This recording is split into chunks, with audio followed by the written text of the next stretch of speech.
Hey everyone, Kiwi Crypto Miner here. In this video we're going to be testing the 5700 XT on a few different algorithms. So starting off here with Dynex, we're using SRB miner version 2.2.2, which is the most recent, and these settings here that I've put in are the most efficient that I could find. So the clock speeds are 1400 core and 710 memory.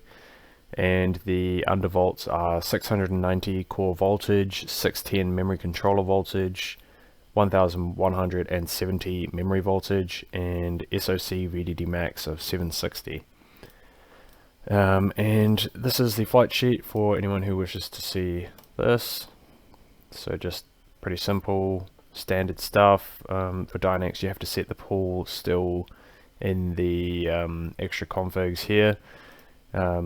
In the miner setup config, you have to put the pool in there because it doesn't pre-populate into the pool yet, and then you have to chuck these two commands in: disable the CPU because it's SRB miner and it'll automatically try and mine with the CPU too, and then mellab endpoint because Dynex requires that.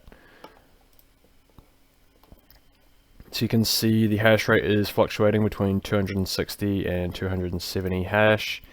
So I've gone with 265 in between. And yeah, the wattage at the wall is 50.5 watts for just this one GPU, which gives us an efficiency of 5.25 hash per watt, which is about half the efficiency as the 6600s or 6600 and 6600 XT. But yeah, it's alright for an older generation card. Like, it's not super inefficient, but yeah, it's about half the efficiency of those two cards.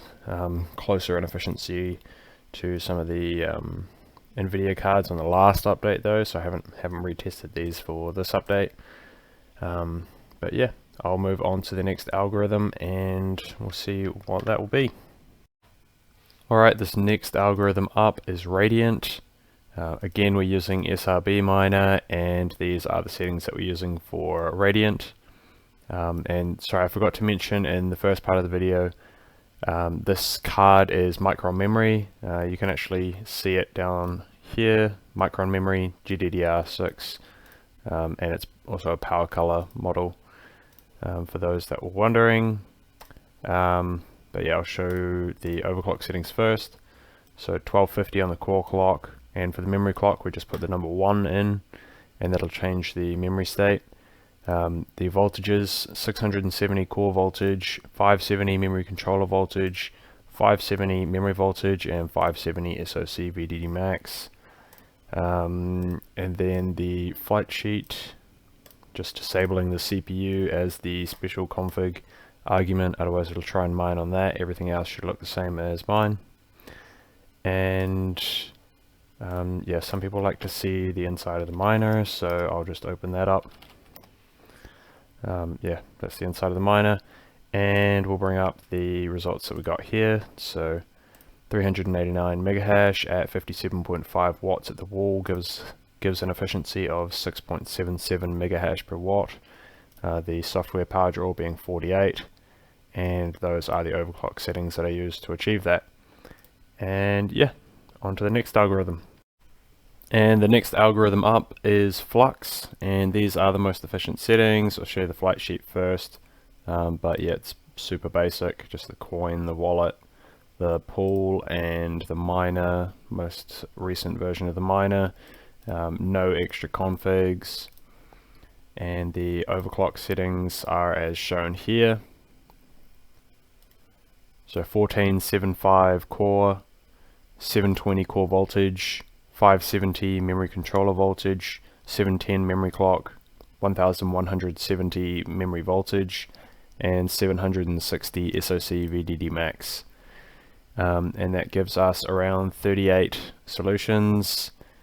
And if we come into here, 38 solutions, 91.5 watts at the wall, 76 watts in the software. Although the software was quite variable, yeah, down to 61 at the moment, up to 81, so yeah, quite variable on that. Just put like 61 to 81. Not that the software wattage really matters that much.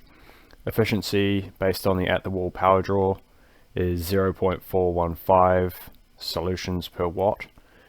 And there are those settings again. So you can just copy those if you are after those settings.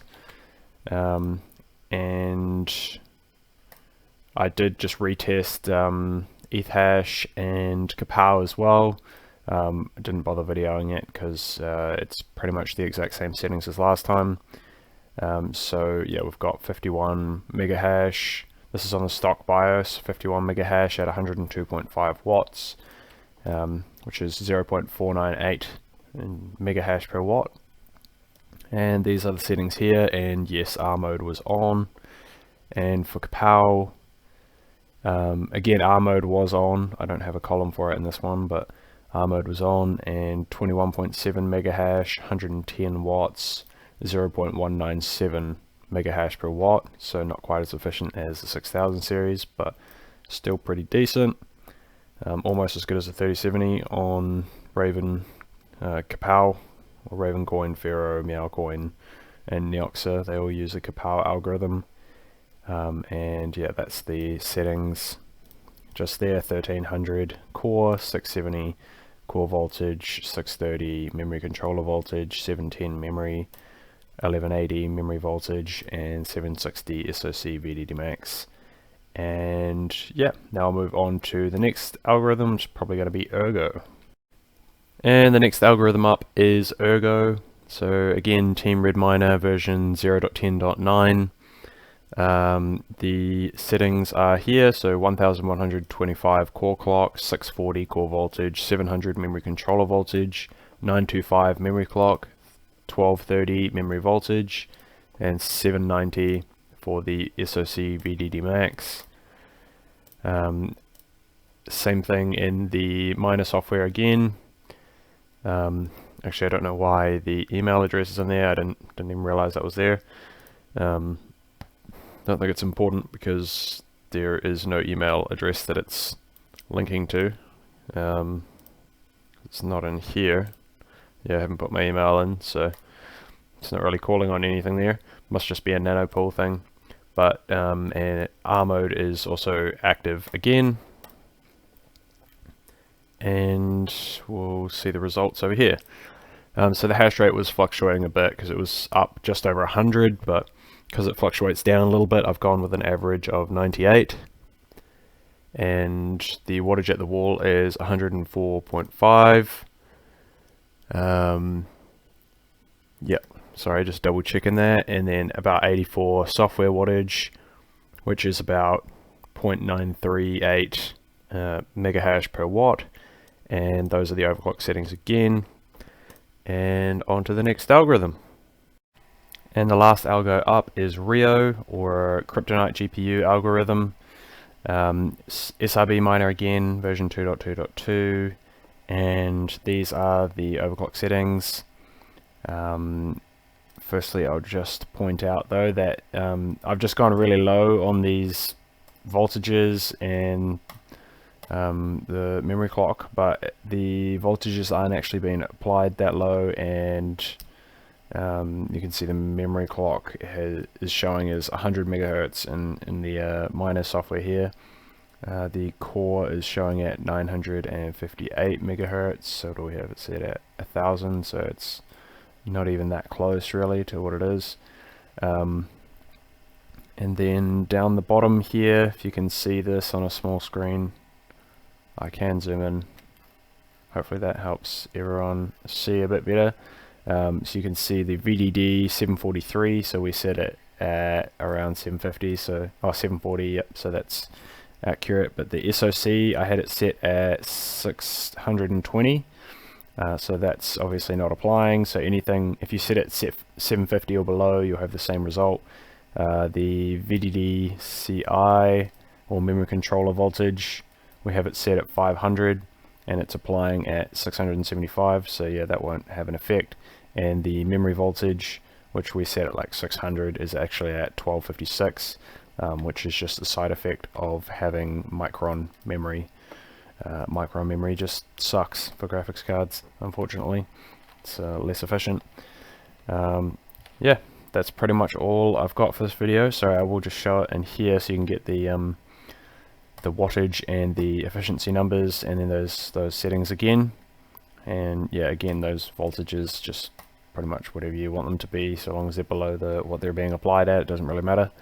And yeah, it's 16.89 megahash per watt, sorry, hash per watt, and when compared to some of the more efficient cards, you're looking at like 27 to 30 hash per watt, so it's not the most efficient, but yeah, it was the most efficient settings I could get on this GPU with Micron memory. If you've got a Samsung memory card, you'll be able to get it a bit better.